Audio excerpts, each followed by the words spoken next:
በስመ አብ ወወልድ ወመንፈስ ቅዱስ አሐዱ አምላክ አሜን። ክርስቶስ ተንሥአ እሙታን በዐቢይ ኃይል አሰሮ ለሰይጣን አግዓዞ ለአዳም ሰላም እምይእዜሰ ኮነ ፍስሐ ወሰላም። ሰላም ያሉ እግዚአብሔር ሰዎች እንደምን ሰነበታችሁ? አሜን። እግዚአብሔር ይመስገን። ሁላችሁ ያላችሁበት ሰላማችሁ ብዙ ተረፍ ይበልልኝ። እንኳን ለእመቤታችን ቅድስት ድንግል ማርያም ዓመታዊ የልደት በዓል በሰላም አደረሳችሁ። አሜን። ልደታ ለማርያም ያዕቆብ ወሐና ወለዱ እለ ሰማይ ለነጻይ። ያዕቆብና ሐና ሰማይን ወለዱ፣ ሰማያቸውም ደግሞ ፀሐይን አመጣችልን፣ ወለደች፣ አስገኘችልን። የዓለማችን ወላጆች ነቢያት፣ ሐዋርያት፣ ጻድቃን፣ ሰማዕታት ወልደው ከብረዋል፣ ተመስግነዋል። ያዕቆብና ሐና ግን ፍጥረት ሁሉ በአንደበት ቢሰበሰብ በእግሯ የረገጣቸውን ትቢያ እንኳ መሆን የማይችል የሰማይና የምድር ንግሥት የአምላክ እናት እመቤታችን ማርያምን ወለዱልን። ያዕቆብ ወሐና ለእግዚአብሔር ከሥጋዊ አያቶቹ የተባሉ እስኪያረጁ ድረስ በመካንነት አዝነው ጸልየዋል። ንጽሕናቸውም ደግነታቸውም ተመስክሮላቸው ድንግል ማርያምን አግኝተዋል።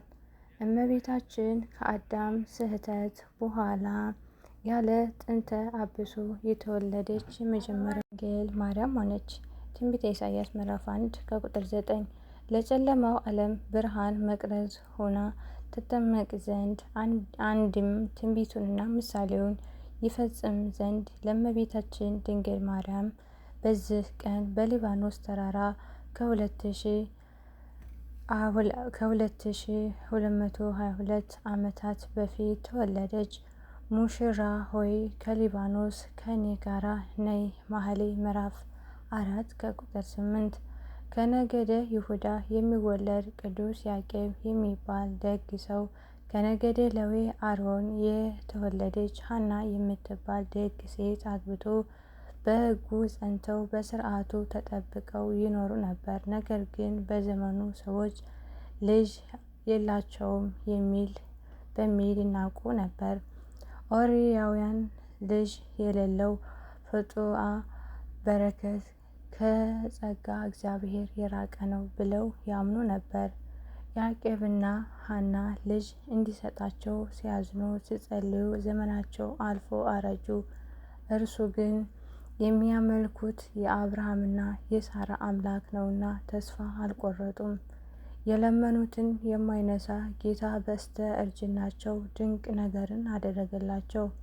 አንድ ቀን እርግቦች ከጫጩቶቿ ጋር ሲጫወቱ የተመለከተች ቅድስት ሐና ፈጽማ አለቀሰች። እንስሳት እና አራዊት እጽዋት ሳይቀር በተፈጥሯቸው እንዲፈጠሩ የምታደርግ አምላክ ምን ነው ሐናን ድንጋይ አድርገ ፈጠርሃትን?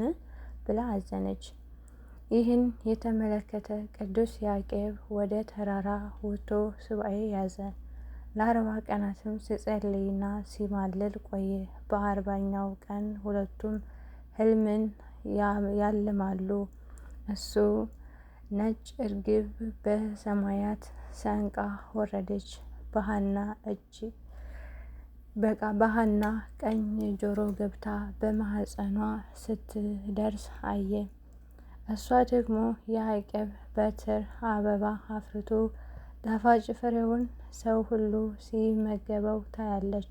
ቅዱስ ያዕቆብ ከሱባዔ እንደተመለሰ ያዩትን ተጨዋውተው ፈቃደ እግዚአብሔር ይሁን አሉ። ለ7 ቀንም በጋራ እግዚአብሔርን ሲለምኑ ሰነበቱ። በ7ኛው ቀን ማለትም ነሐሴ 7 መልአከ ብስራት ቅዱስ ገብርኤል ክንፉን እያማታ ወደ እነርሱ ወረደ። ዓለም የሚድንባት የፍጥረት ሁሉ መመኪያ የሆነች ልጅ ትወልዳላችሁ ብሏቸው ተሰወራቸው። ከእነርሱም ደስ ብሏቸው እግዚአብሔርን አመሰገኑ። እንደ ሥርዓቱ አክብረው አድረው እመ ዕብርሃን ተጸነሰች። ርስ እንበለ አበሳ ወርኩዝ ወልደትኪ እምኀፀነ ቅዱስ ድንግል ሆይ መጸነስሽ ያለ በደል ያለ ጥፋት ነው። የተወለድሽበት ማህፀንም ቅዱስ ነው። መጽሐፈ ሰዓታት ኢሳይያስ 1:9 እመቤታችን ነሐሴ 7 ቀን ተጸንሳ ግንቦት 1 ቀን ተወለደች። የእመቤታችን የዘር ሐረግ አዳም፣ ኖህ፣ አብርሃም፣ ይስሐቅ፣ ያዕቆብ በእናቷ ሌዊ፣ ገዓት፣ አንበረም፣ አሮን፣ ቴክታና፣ በጥርቃ፣ ቶና፣ ሲካራ፣ ሄርሜላ፣ ማጣት፣ ሐና በአባቷ በኩል ይሁዳ፣ ፋሪስ፣ ሰሎሞን፣ ቦዜአ፣ እሴይ፣ ዳዊት፣ ሰሎሞን፣ ሕዝቅያስ፣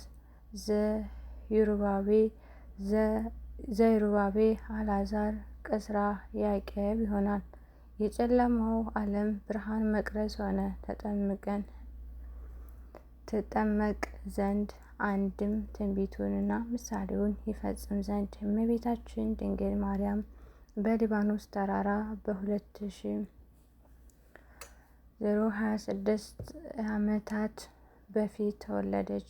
የእመቤታችን ድንግል ማርያም ጣዕመ በረከቷ ፍቅሯና ጸጋዋ በረከቷ ይደርብን።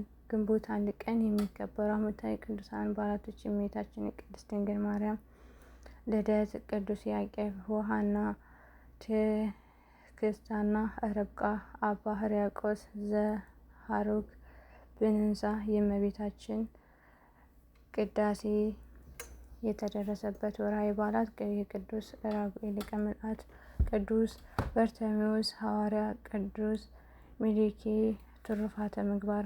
መሰረቶቿ በተቀደሱ ተራራዎች ከያዕቆብ ድንኳኖቿ ይልቅ እግዚአብሔር የጽዮንን ደጆች ወዷቸዋል። የእግዚአብሔር ከተማ ሆይ ባንቺ የተደረገው ድንቅ ነው። ሰው እናታችን ጽዮን ይላል፣ በውስጧም ሰው ተወለደ፣ እሱም ራሱ ልዑል መሰረታት። መዝሙረ ዳዊት 86 ከቁጥር 1-6።